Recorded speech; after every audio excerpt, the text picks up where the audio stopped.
Hello, this is Simon Brew. I'm the editor of Film Stories magazine, and a very warm welcome to the Film Stories podcast. Come with me. And I show you how deep the rabbit hole goes. And movies that had stories. That the story just sucks them in. This is just the beginning. Stories. We would be honored if you would join us. Hello, and a very warm welcome to Film Stories with Simon Brew. I am Simon Brew. As always, there's absolutely everything you need to know about me. The aim of the podcast, though, well, I'm here to talk of the stories of films, as the title suggests, and I tend to talk about development stories, production stories, marketing stories, release stories, all the ingredients that go towards making the films that we know and sometimes love. Just that, the films that we know and sometimes love. The films I tend to cover on this podcast, they lean more towards the mainstream than anything else. They're films I'm interested in or invested in to some degree. I try not to do snark. I try not to punch down. This podcast is a celebration of movies and a real appreciation that somehow films get made.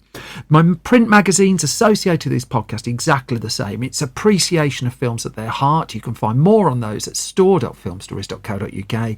But for now, I've preambled enough. I'm going to whisk you back to 2019 for the first of the two films I'm talking about in this episode of Film Stories. I'll come to the story the other side of this. I'm Detective Lieutenant Elliott, and this is Trooper Wagner. We just want to ask a few questions. We understand the night of his demise, the family have gathered to celebrate your father's 85th birthday. How was it, by the way? The party? Pre my dad's death? Oh, it was great.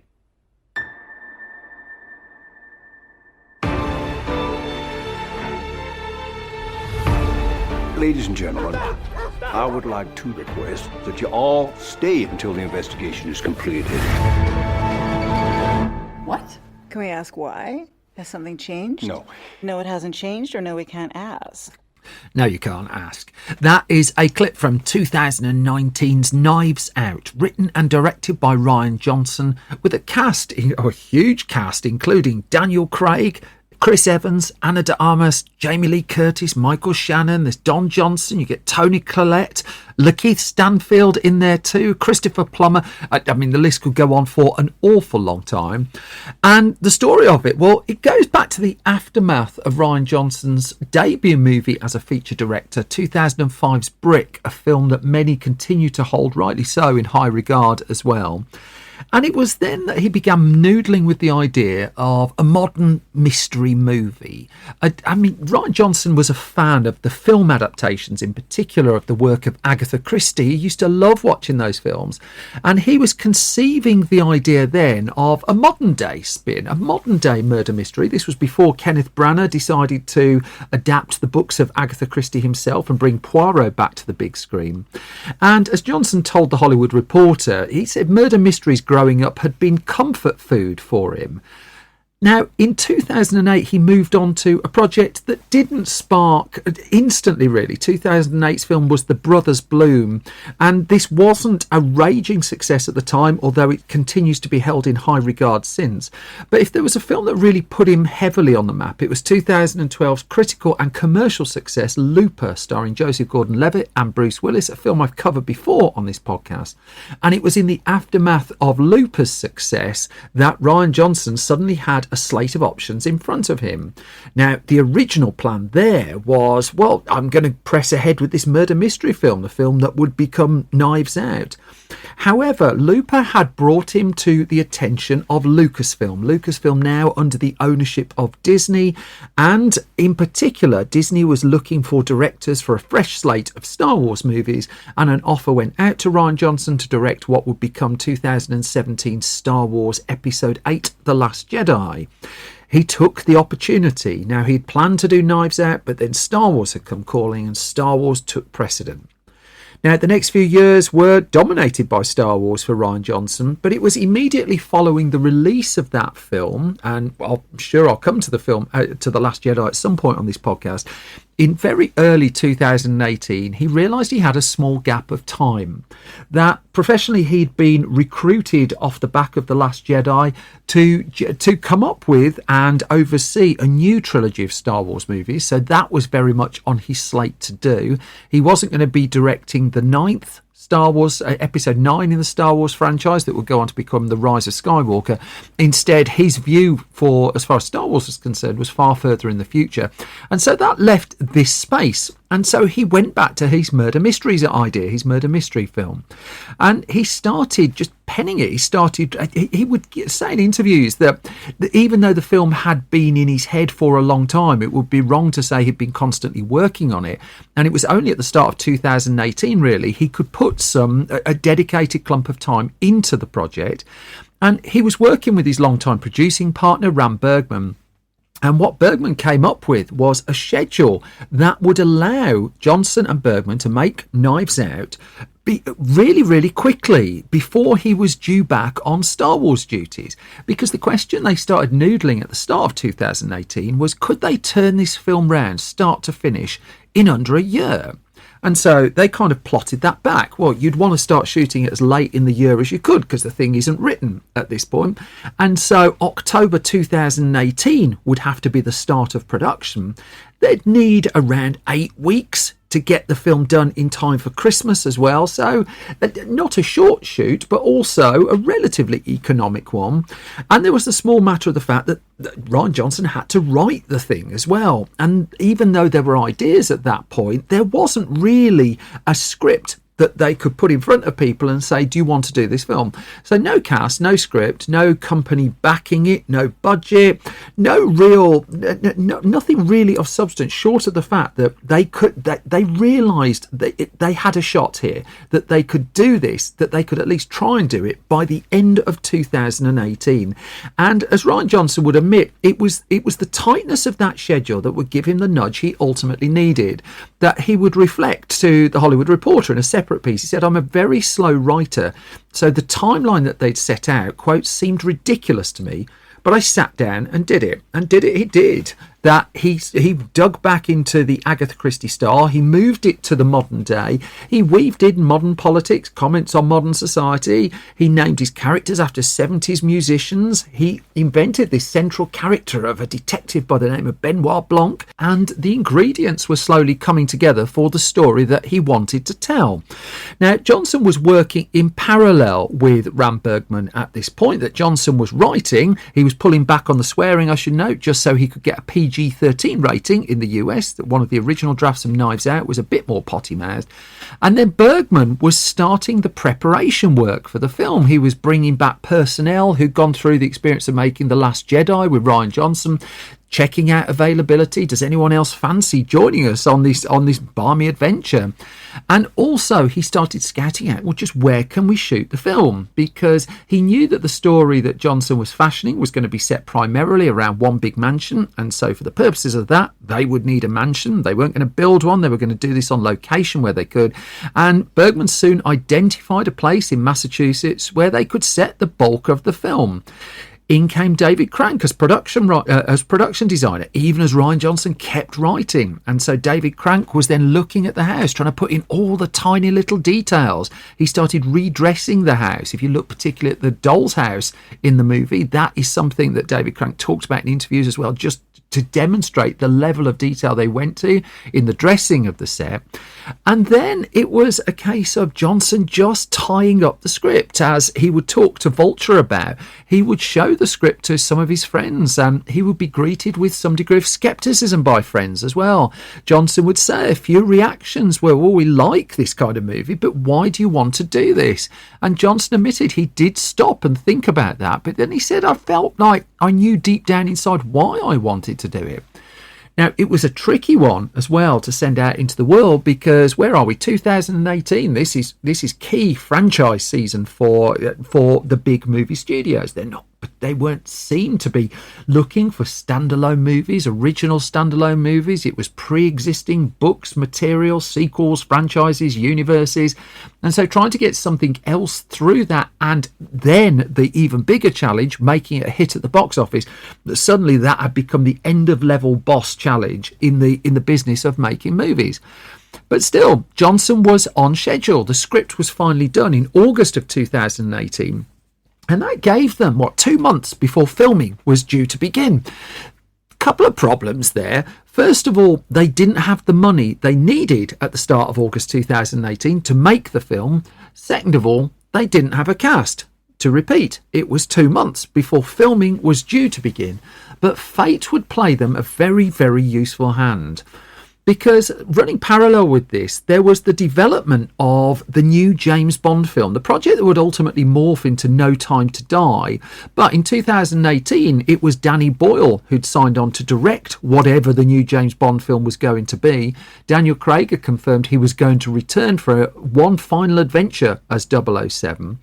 Yet, creative differences were bubbling in the world of Bond, and Danny Boyle would ultimately walk away from the project, and one of the repercussions of that was a delay in the shoot of the new James Bond film. That the intention was it was going to go before the cameras, if not late 2018, certainly early 2019, and that locked down Daniel Craig's schedule. However, all of a sudden, a window opened up. Craig had some availability, and also Johnson was very aware that Craig had been just willing to go off-piste a little bit. You look at his wonderful comedic performance in Steven Soderbergh's Logan Lucky, for instance. And so a meeting was arranged. The opportunity was there. Johnson and Daniel Craig came together, and it was a very, very quick meeting of minds. That Craig had been on the shortlist for the detective Benoit Blanc, but within days of the Bond film being delayed, Johnson and Craig were meeting about what became Knives Out, and Craig was very, very quickly on board. This wasn't a case of a movie star taking a long time to make a decision. Craig liked this. Craig wanted in, and they were soon down to granular discussions really about what to do with the character, where to take the character, how should the character speak as well. The infamous accent would ultimately be influenced by a writer by the name of Shelby Foote, and so this was the level of chat that they were having. It was very, very clear, very, very early in the chat, Daniel Craig was in.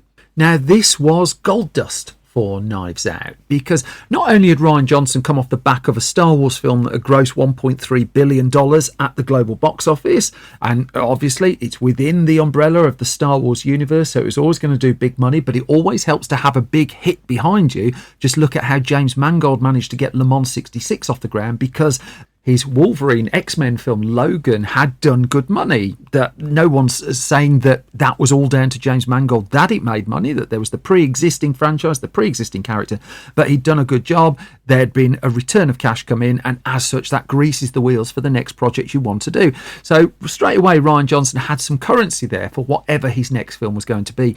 But the hiring of Daniel Craig, the incumbent James Bond, well, not only did that open the eyes of financiers, but it's also a magnet when you get a talent like that on a film for other performers who want to join him. And so heading towards the Toronto Film Festival in 2018, and particularly the film market, in an attempt to attract funding for the film, they had something that was coming together. You had Rian Johnson coming off the back of this massively successful film. You had Daniel Craig agreeing to star. And you had a budget that was going to be in the region of, about $40 million, something like that. Also, Kenneth Branagh's Murder on the Orient Express, that had proven to be a box office hit in 2017 and had also been a very big seller on DVD and Blu-ray as well. And so the whole package just had the requisite degree of weight to get people interested in it. And there was a couple of stories over the funding of the movie, how it ultimately came together. But the story that appears to be the actual true one is, even before it got to the Toronto Film Festival, the funding for Knives Out was in place. That a company by the name of MRC offered backing for the project, and the budget was being raised, the funding was sorted, scripted, and Knives Out was a go project, if you like, even before they'd stepped on a plane to go to the Toronto Film Festival. Now, this was still just weeks before the film was due to start shooting, and in fact, it still needed a distributor. That deal was only done 2 weeks before the film was due to start shooting, with Lionsgate coming on board and agreeing to distribute the movie. And so the $40 million budget, it was agreed, would be split 50-50 between MRC and Lionsgate. Rian Johnson had the money he needed. He had the start of his cast, but he was still in a little bit of a race against time, he and producer Ram Bergman, to just pull the rest of this together. And so it was a case, as Johnson told The Hollywood Reporter, not of sending a script out to a load of people and asking them to think about it and come back to them. He said in this case it was saying, can you show up in 4 weeks in Massachusetts and just have fun with us doing this murder mystery? And Johnson admitted that really made it more appealing for the actors that he was going to. So, for instance, Chris Evans was living in the Massachusetts area at that point, and he'd completed his Marvel Cinematic Universe filming duties. And so at this stage in his career, he was just looking at a bit of downtime. Go back to Massachusetts, put your feet up, put on a nice jumper, get the fire on, just relax and just drop out of the film world just for a little while. But there all of a sudden was a script on his front door, one that involved Daniel Craig, an ensemble, so he wasn't going to have to carry it or anything like that. And so Chris Evans just felt he just couldn't turn this down. Here was a really good project just on his doorstep. Now, it's worth noting as well, one of the things that Rian Johnson did, oftentimes with a film that's got so many spoilers, certain actors only get part of the script, or you have to go into a room and sign something and be locked away for an hour, and then the script gets put back in a safe or something like that. None of that here. Every actor it went out to got the full script because they wanted Johnson wanted them to know the context of it, the tone of it, just really what the project was, and he had no problem with them seeing the full thing and making their decision to take part really based on the entirety of the screenplay. Now, I've done multiple junkets for multiple films over the years, and one of the cliches that comes out of a junket is when you hear someone say, oh, I only dreamed of one person in that role, or I wrote that part specifically for one person. That was absolutely not said, and also absolutely not the case where Knives Out was concerned. I mean, chatting to RogerEbert.com, Johnson was in conversation with one of the cast, Michael Shannon, and he confirmed, he just said, I don't write with anyone in mind. In his process is, you get the script done, and it's like you sit down and you think, who would be good for what? And in this particular case, for one particular role, he sent the script out to Michael Shannon, and they got on and they clicked, and that worked. And that was a fairly common story across the ensemble that was drawn together. Now, there were names just joining up. I mean, Jamie Lee Curtis signed up, Christopher Plummer. I mean, he talked about his response on seeing the script was, I just loved it immediately. And he talked about that with Parade, not that one. And this was, again, being reflected by other people joining in. But one of the toughest, if not the toughest role to cast, this came up in interviews ahead of the release of the film, was that of the character of Marta. And if you've not seen the film, I'm not doing spoilers on any of the characters or the ending, I should note that. But the person who managed to identify the right performer was the casting director of Knives Out, someone by the name of Mary Vernio. And what she did was she went off to see Blade Runner 2049. Very wise, very good film that as well. And that's where she spotted in a supporting role Ana de Armas.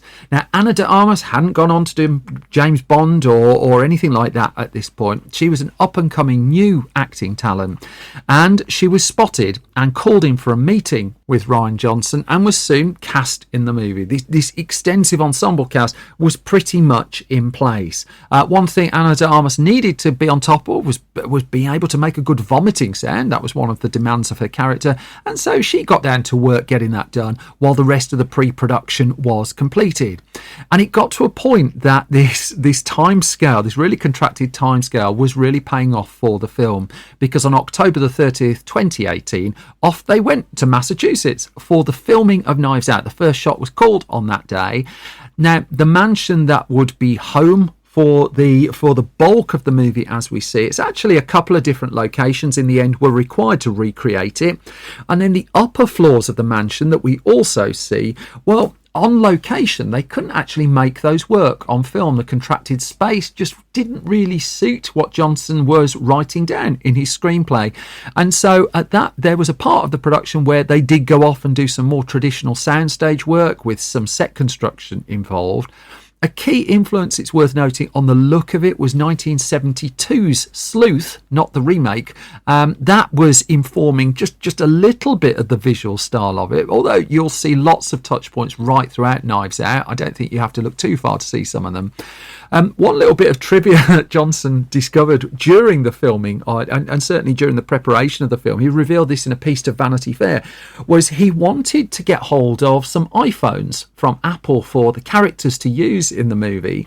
And what he discovered is Apple has this rule that, yeah, it'll supply iPhones to use in a film, no problem whatsoever, but villains are not allowed to use them.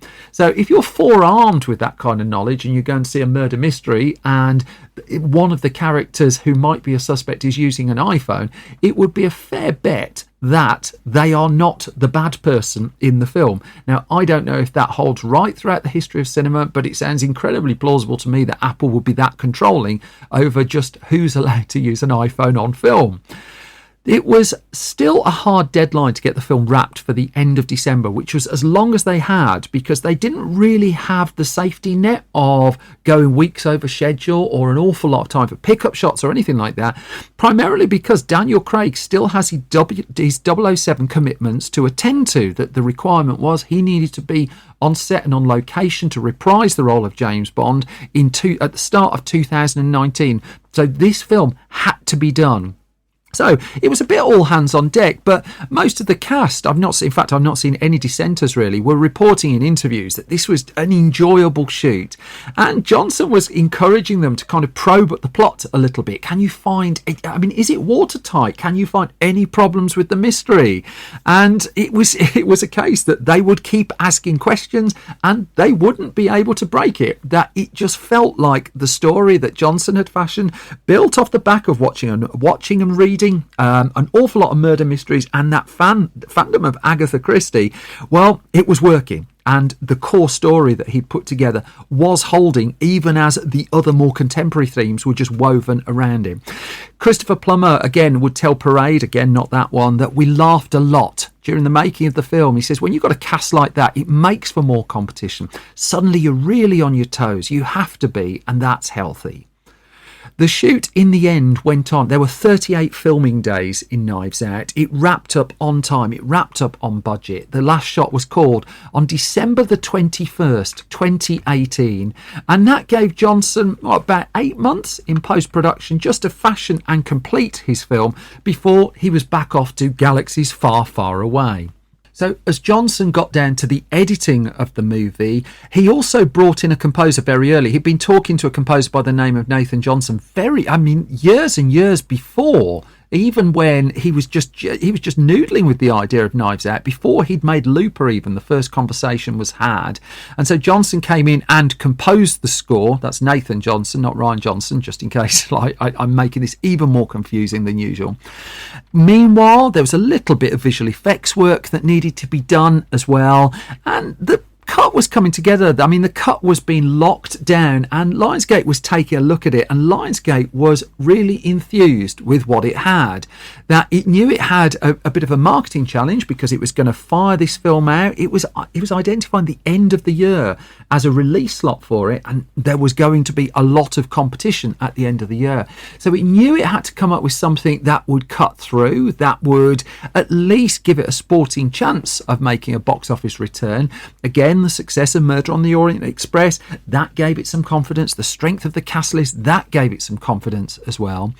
Lionsgate put out the first trailer in April of 2009, and then the preview screenings got underway just in the early summer. And as Johnson would tell Deadline, he said, part of the fun for me from the very first preview screening was observing how a full house had a communal experience in watching the movie, and he described that whole process as really gratifying. And they were doing preview screenings across that summer, and Lionsgate, again, its confidence in the film began to rise further and further and further. It was, in fact, I remember talking to someone working at Lionsgate in that summer, and they just noted to me, and they were always very honest about their films. They just said, this is the one to watch. This one is special. This one is going to stand out. And so it programmed its premiere at ironically enough, the Toronto International Film Festival in September the 7th, 2019. If you go back to 2018, remember, it was a case of potentially taking the package along to try and raise funding just a year before at that same festival.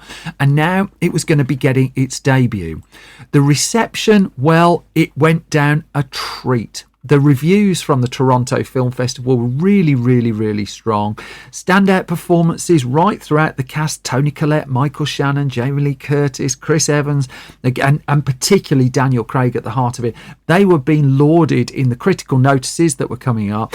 And it was also the fact that Johnson's writing, really, his structure of the film and his willingness to just take chances with the way he told his story. All of these things were praised. There was pushback. It was perhaps over the length of it, but it was all, I mean, that was more than made up for just by how funny the film was and ultimately how good a murder mystery it was. A really good ensemble cast having an awful lot of fun in a tightly written film.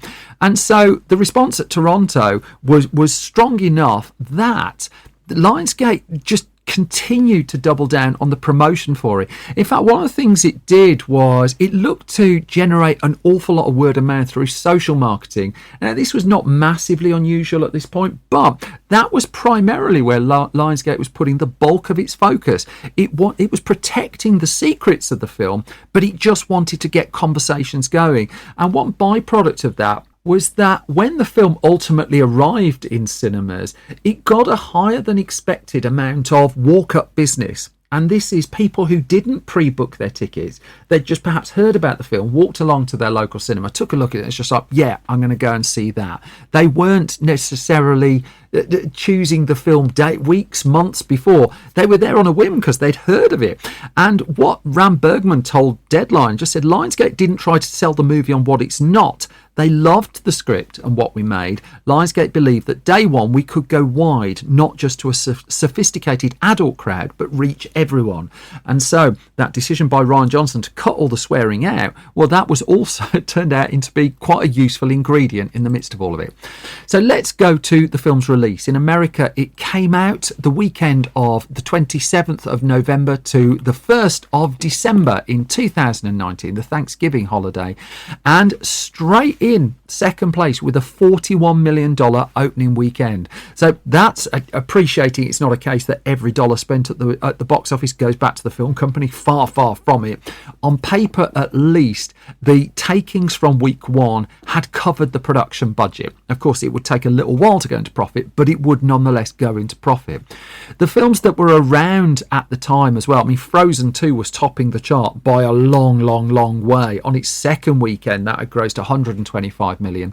Le Mans 66, or Ford v Ferrari, depending where you live in the world, was in third place and doing very nicely, thank you. A Beautiful Day in the Neighborhood was fourth. The other big opener was Queen and Slim, opening with $16 million. And a real thought that there might be a better Oscar run for that film than it ultimately got. The Chadwick Boseman headlined, and how missed is he? 21 Bridges was in the top 10 on its second week as well.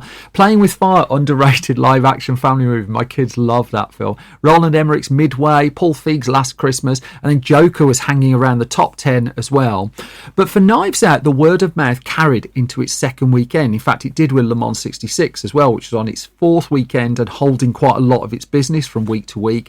In the case of Knives Out, it dropped 46% in its second weekend. Now, it sounds like a lot. That's generally regarded as a really good result. And the box office was creeping up and up. It held third place on its third weekend, even as Jumanji: The Next Level, Richard Jewell, Black Christmas came along. Star Wars Episode 9 and Cats landed just like a month after Knives Out had been released. By that stage, it was still in the top 5 as well. It was still doing money. And in the end, Knives Out's US gross was $165 million. A really sensational result, and 4 times its opening weekend as well. That doesn't usually happen. Particularly pleasing too, a film that travelled around the world, that Knives Out will gross $147 million outside of America, worldwide $312 million. And for a $40 million film that they'd tried to squeeze in just in a gap, in a schedule effectively, that turned into an incredible result. Rian Johnson would be nominated for an Oscar for Best Screenplay at the 2020 Academy Awards. He wouldn't win, but also his career from that point onwards was pivoting far more towards Knives Out than it was towards Star Wars. Here was a franchise, and it was going to be a franchise. He was open about this very early on, that he wanted more adventures for Benoit Blanc that he'd come up with, and was very, very, very well received, and opened itself up to a lot more adventures. And Rian Johnson had the cachet, had the clout to get those going. In fact, he was really active on social media at the time, just engaging with fans about Knives Out, even as he'd taken a battering on social media just a year or two before over Star Wars. Again, I will come back to that. And so there was talk of, do you want to do another film? And Johnson absolutely did. The deal that he did for the next film actually turned out to be a deal for two, because in early 2020 it was Lionsgate that was talking about, oh, we're going to do a franchise with this and we're going to make sequels and we're definitely going for it. But by April of 2021, in came the spending power of Netflix, which paid an incredible $469 million for two Knives Out films. That's 11 times the cost of the first movie. And Johnson would thus channel his energies into what would become Glass Onion and Knives Out Mystery, which came out in December 2022. I might come back to that in a future episode of the podcast. At the point we're listening, we're still waiting for, at the point we're recording, we're still waiting for Knives Out 3. At the point we're recording to, we're still waiting for Rian Johnson's Star Wars trilogy, which also doesn't look, that one doesn't look likely to happen. Further Knives Out adventures, they are an absolute given. And that brings me to the halfway point of this episode of Film Story. So I'm going to do a couple of parish notices. I'm going to alert you to the fact that our Blu-rays are about to ship, our brand new Blu-rays. We have done the UK Blu-ray debut of 1987's No Way Out and 1988's Bull Durham, a pair of Kevin Costner headline movies that are oddly linked as well, as I covered in a previous episode on this podcast. You can order those at store.filmstories.co.uk now. We've put our own extras on there as well. That's also where you can find all of our print magazines too. We publish the UK's biggest film magazine, 168 pages, the latest issue, and a new issue of Film Junior. Imagine a film magazine, a print film magazine for under 15s. We do one of those and it's on sale. You can find that at store.filmstories.co.uk. If you like this podcast, there are a few different ways you can support it. I appreciate all, as many or as few as these. Just the fact you're listening is hugely appreciated. If you like it enough that you want to put some money in the pot, if you go to patreon.com/SimonBrew, you get the podcast early. You find out the gossip of what we're up to. You get episodes absolutely ad-free as well. Also, costing you nothing is just to subscribe to this podcast at your podcast home of choice. That helps with algorithms and fancy technical things I don't really understand. Likewise, if you could leave ideally a hugely positive review, that is massively, massively appreciated. Again, helps an independent with no marketing budget against a lot of the big name podcasts that otherwise would be kicking me in the shins and having me out in a fight in the playground. But I think that's enough parish notices for now. I'm going to move on to the second of the two films I'm talking about in this episode of Film Stories. We're going back to 2002 this time. Let me play you a clip from the trailer. It's another film that's got Toni Collette in it as well. I love Toni Collette. And I'll come to the story the other side of this. I like to think I was pretty cool. I didn't mean anything, about anything, to anyone. And I knew that guaranteed me a long, depression-free life. Universal Pictures and Studio Canal invite you to meet a man. How would you like to be Imogen's godfather? Who has devoted his entire life. You must be joking. I'll drop her on her head at her christening and forget all her birthdays until her 18th, when I'll take her out and possibly, let's face it, try and sleep with her. To himself. I just thought you had hidden depths. No, you've always had that wrong. I really am this shallow. The thing is, a person's life is like a TV show. Marcus? Can I come in? No. I was the star of The Will Show, and The Will Show wasn't an ensemble drama. Everyone thinks you're weird. was only trying to feed it. You're the one who was throwing bloody great loaves at the ducks. Yeah, he was. What do you want from me, Marcus? Mum's at it again. She just sits in the house all day crying. I can't help you with anything that means anything. You could try. You will end up childless and alone. Well, fingers crossed, yeah. This isn't my problem. I'm not your family, mate. You don't give a damn about anybody, and nobody gives a damn about you. Bit harsh. Nonetheless, that is a clip from 2002's About a Boy, directed by Paul and Chris Weitz. Screenplay credited to the Weitz brothers and also to Peter Hedges, based on the book About a Boy by Nick Hornby, and starring Hugh Grant, Toni Collette, Rachel Weisz and Nicholas Hoult. And so it was back in 1997 that news first broke of the sale of a fresh Nick Hornby penned book. Now, in 1997, we'd seen the first film adaptation of some Hornby writing. That would be the UK take on the film Fever Pitch. It was also made in America in 2005 as well. And there were other adaptations on the way. That the book High Fidelity had been optioned. That was in the works. But Hornby had written a new book by the name of Father Figure. And this was a book that was getting Hollywood really, really, really excited that there was a leak of the manuscript of that book, much to the frustration of Nick Hornby.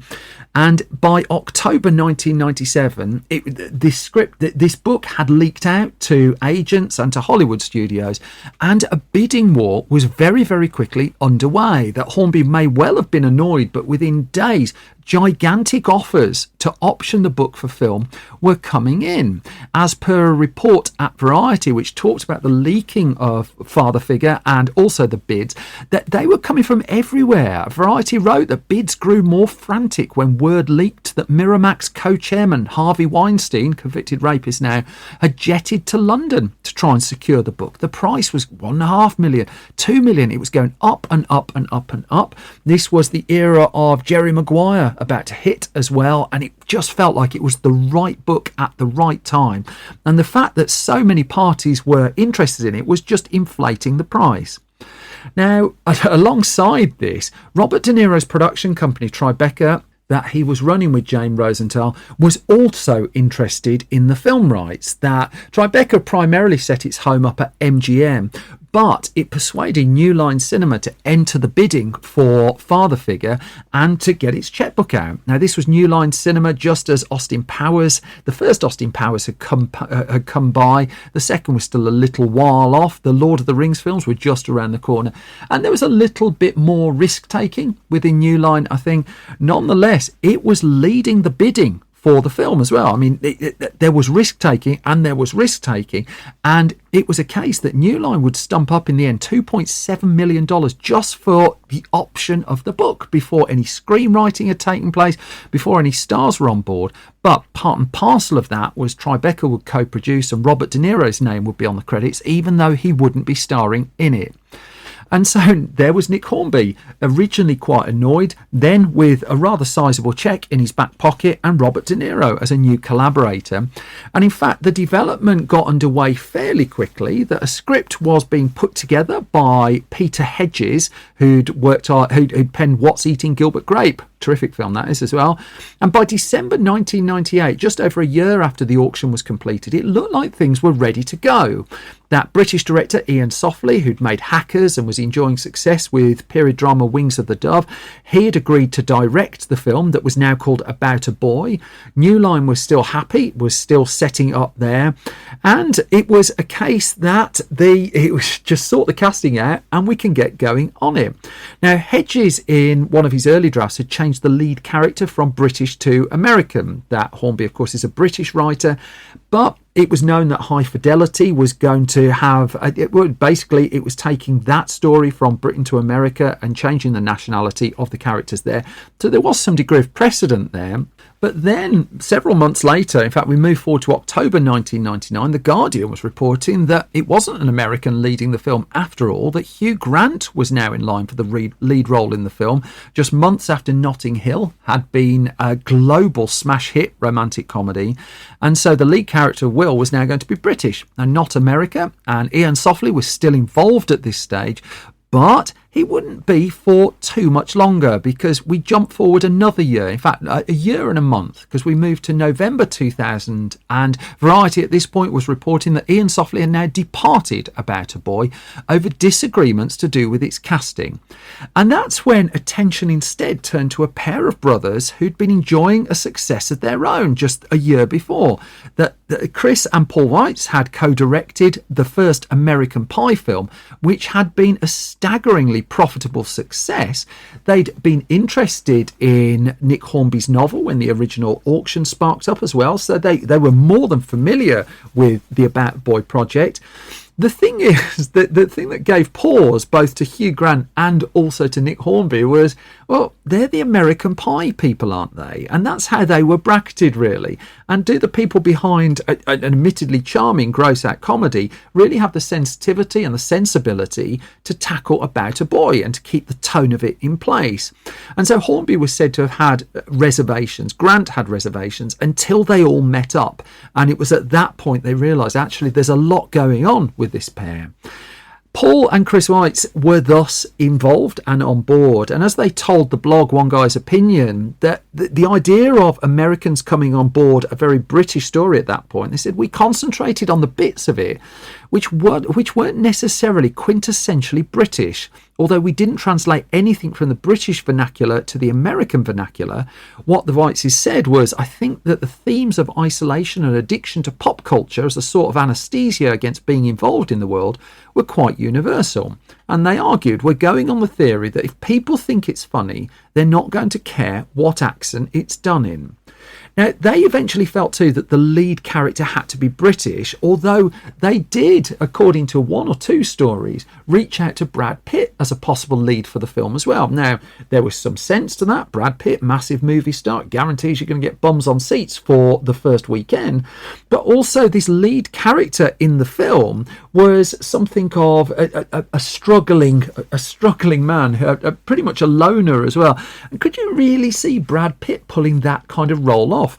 It's not really a movie star role. I mean, Hugh Grant had movie star style and had movie star clout to a degree, but ultimately, fundamentally at heart, an actor. And I'm not saying Brad Pitt wasn't, but you get a Hugh Grant performance, and perhaps the expectation level of what you're going to get is slightly different.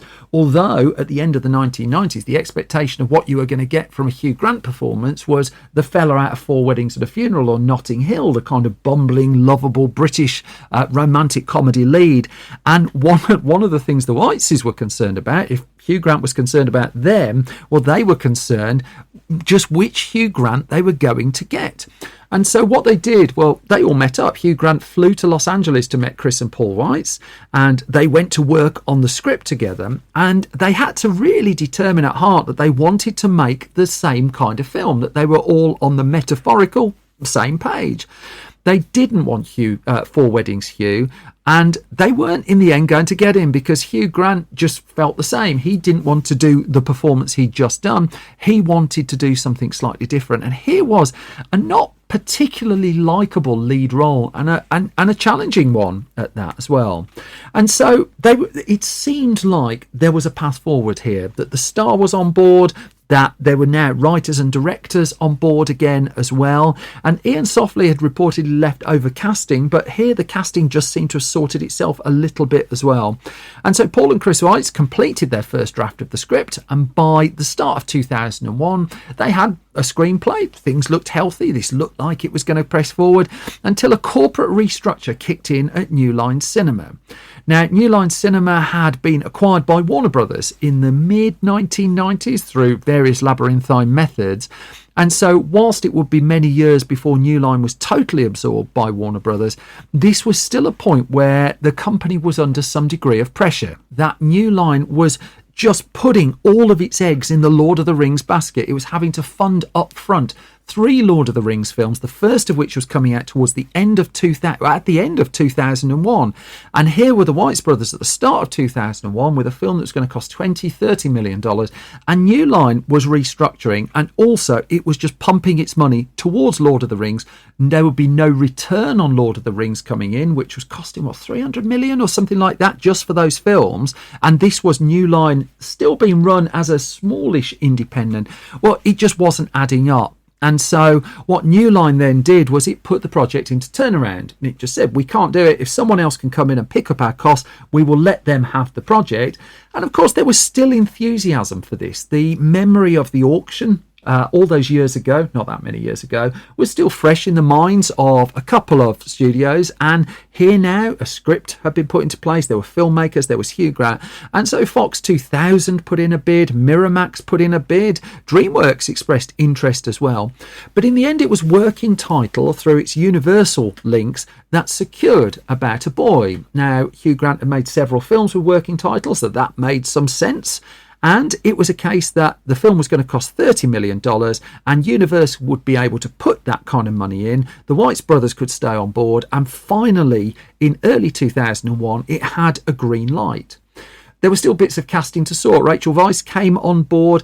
Emma Thompson was actually offered the other female lead of the film, but for whatever reason, I couldn't get to the bottom of it, she didn't take that role up, and it was Toni Collette, so brilliant in her breakthrough role in Muriel's Wedding, and then she's built a career with terrific standout performances. Here was going to be another one. She ultimately got offered About a Boy, took the role, and I just think she is absolutely terrific in it.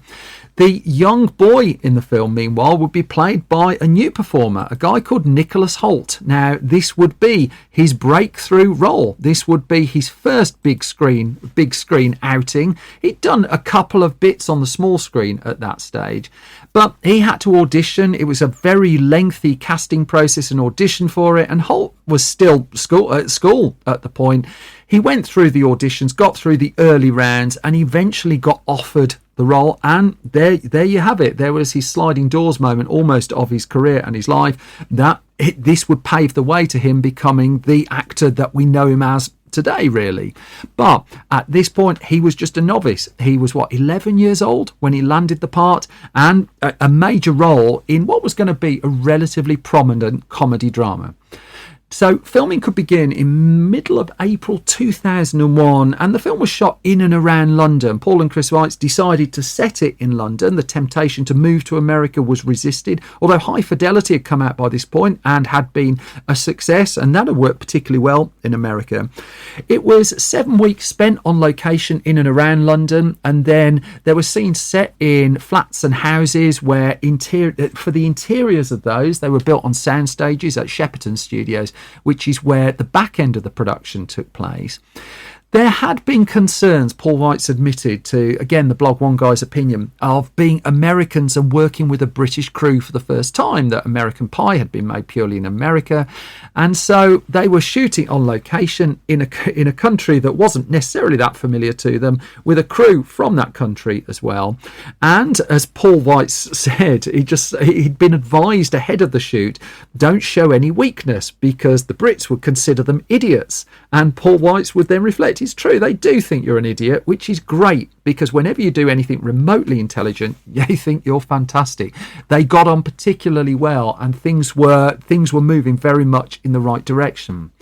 Now, Nicholas Hoult would recall to The Guardian as recently as 2021 the experience of working with Hugh Grant on the shooting of the film. And he said, I was only a kid when I worked with him, but he was so hard-working and diligent, neurotic almost. Hoult said, I can remember him being very specific about beats on the set and trying things and getting it right. And he says, I think you have to be. It's a very precise performance that Grant puts in the film. For the director, it should also be worth pointing out that Hoult apparently still calls Toni Collette Mom whenever he sees her, just because she was his screen mom in this particular film. For Paul and Chris Weitz, I mean, they're very, very cine-literate filmmakers. And again, this goes back to Hornby and Grant's initial reluctance just because of their American Pie background. And I don't think American Pie is a bad film. But nonetheless, you wouldn't necessarily expect the directors of that film to be referencing the likes of the classic Nosferatu or Mike Leigh or the films of Billy Wilder, Martin Scorsese, Sergio Leone. And yet references to all of those films are wrapped up in About a Boy and in the final cut that they delivered. while they were writing the screenplay, incidentally, I played a clip of the music right at the very start of this podcast. The White brothers were listening to the band Badly Drawn Boy, and they were invited to do the score for About a Boy. That invitation went in just as they were wrapping up in June of 2001, which just paved the way for a reasonable amount, actually, of post-production voiceover work that needed to be done to make all of this work. Now, the voiceover work was tough on About a Boy, that of course it absolutely had to match the footage, but also the way that Hornby wrote his books, of having almost like this internal monologue, was something they were trying to reflect in the film too, and it was a way of getting a lot more of Hornby's words and Hornby's writing and Hornby's style into the film itself, to go with as much voiceover as we actually happened to get. And so it turned out to be key to capturing that style, but it was an incredibly difficult process to get all the voiceover to absolutely match up to what was happening on screen. There is one lovely nerdy little story in the midst of this, actually, before we get to the box office as well, because there's one part in the film where the character of Will, as played by Hugh Grant, does some research on the internet. Now, this is a bit of IMDb trivia that a colleague of mine by the name of James Harvey has dug into, and there is truth to it. And so in the IMDb trivia section, which is not the most reliable, I have to point out, I tend to look at it but nowhere near treat it as gospel. There is a part in the film where Hugh Grant's character looks up the URL supermodels with see-through-tops.com. Now, someone off the back of this, and it's a person by the name of J.R. Harvey, unrelated to the Harvey, the James Harvey that looked it up, registered this domain and has put a picture of the late Pope John Paul II in his Popemobile on that website. There is also a contact form at the bottom of the website, and basically for the last 20 years this person, who I don't know but I have nothing but respect for, has maintained this website just for people who happen to be browsing or watching About a Boy and thinking, I wonder if that website exists. It does exist, and it's down to one person who off their own back has decided to keep it going and keep a gag going for a couple of decades, really. I, for one, am massively appreciative of such a commitment. The $30 million movie went before critics then, and the reviews were coming in ahead of its release. It opened first in the UK in April 2002 before heading to the US in May 2002. The response to it was, again, really, really, really strong. I think there was an appreciation that Hugh Grant was doing something different. I think there was an appreciation the White brothers were as well. A very funny and heartfelt movie. And I mean, I quote the late Roger Ebert here, who talks about how the Cary Grant department in films is understaffed, and Hugh Grant shows here that he's more than a star, he is a resource. I think that's a lovely quote as well. Certainly one of Hugh Grant's best performances. Obviously can't hold a candle to Paddington 2, but what can? The response from critics was really strong, and a different film that you might have expected from Hugh Grant at this particular time in his career, and they were quite careful how they sold it off the back of that. The poster is Grant standing behind Nicholas Hoult, who is looking up. The film would be a box office success. I mean, let's focus on the American release of it, for instance. And this is a very British film. You wouldn't necessarily expect it to carry quite in the way it did, even though White brothers were keen to tap into what they considered were the universal themes of it. In the US, Universal opened it against Star Wars Episode 2 Attack of the Clones, which for my money is the worst Star Wars film, actually. I never really liked that one at all. There are lots of good Star Wars films I'm not punching down, although Star Wars can take it, really. About a Boy opened in 4th place, a nice bit of counter-programming, as Attack of the Clones picked up $110 million in its first week. About a Boy, $8.5 million, a pretty steady and decent opening weekend on just 1,200 screens. The other films were around that weekend. Well, the first Spider-Man had been out for 3 weeks and was doing a lot of money. There was an erotic thriller in the charts. You remember erotic thrillers when they were coming out fairly regularly? This one had Richard Gere. It's called Unfaithful. That was in 3rd place. 4th place was a film called The New Guy. I don't know if any of you remember that at all. That kind of came and went a little bit. Roger Michel's underrated Changing Lanes was in the top 10 as well, along with The Scorpion King, The Rookie, Murder by Numbers was in the chart, and the top 10 was rounded out by the 5th week of release of My Big Fat Greek Wedding, which at that point only had 5.6 million in the bank, on its way to $250 million at the US box office. One of the most extraordinary box office stories of the decade. I will tell that in a future episode.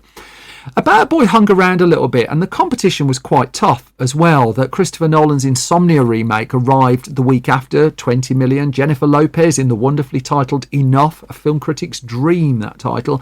That was in the top 5. Spirit Stallion of the Cimarron opened from DreamWorks Animation.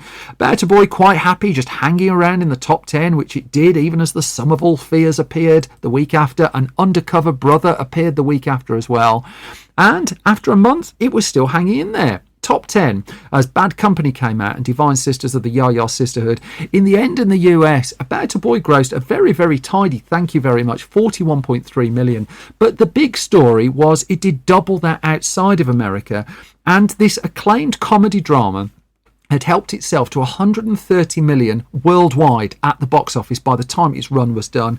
And also it would earn an Academy Award nomination. Again, in common with Knives Out, just one Oscar nomination for Best Screenplay, in this case adapted screenplay, with Chris Weitz, Paul Weitz and Peter Hedges nominated. They wouldn't ultimately win, but there is a school of thought that the legacy of this film is not only one of Hugh Grant's best films, it's one of their best films, and also probably the best Nick Hornby adaptation on screen as well. I would certainly argue that. The soundtrack went on to be a success. The film's considered a success. It's still watched, it's still enjoyed, and after a very bumpy start to get it off the ground and an auction that perhaps overinflated people's expectations of just what the film would be commercially, About a Boy turned out to be really rather successful. And that brings me to the end of this latest episode of Film Stories. As always, thank you for listening. Thank you so much for your time. If I've not bored you completely, and there's a sporting chance that I have, you can find more from me on Twitter at Simon Brew. You can find more from the entire Film Stories project at Film Stories. I'm on Blue Sky as well, if anyone's on there, at Simon Brew. Film Stories can also be found on YouTube, youtube.com/Film Stories, at Facebook, facebook.com/Film Stories online. The online shop is store.filmstories.co.uk. That's where our Blu-rays and our magazines hide. We've been doing loads of work on our website as well. Filmstories.co.uk is updated every weekday with loads of news. It's got reviews, it's got features, it's got mischief, it's got trouble, all the kind of things that kind of get me told off. You'll find them all there. Finally, the patreon.com/Simon Brew. I might have said that already. All that notwithstanding, the most important part of all of this is, well, that you're okay. I thank you so much for listening. I thank you for your time. But please look after yourselves. You all stay safe. And you know what? I'll be back soon with another bunch of film stories. Till then, take care. Bye-bye.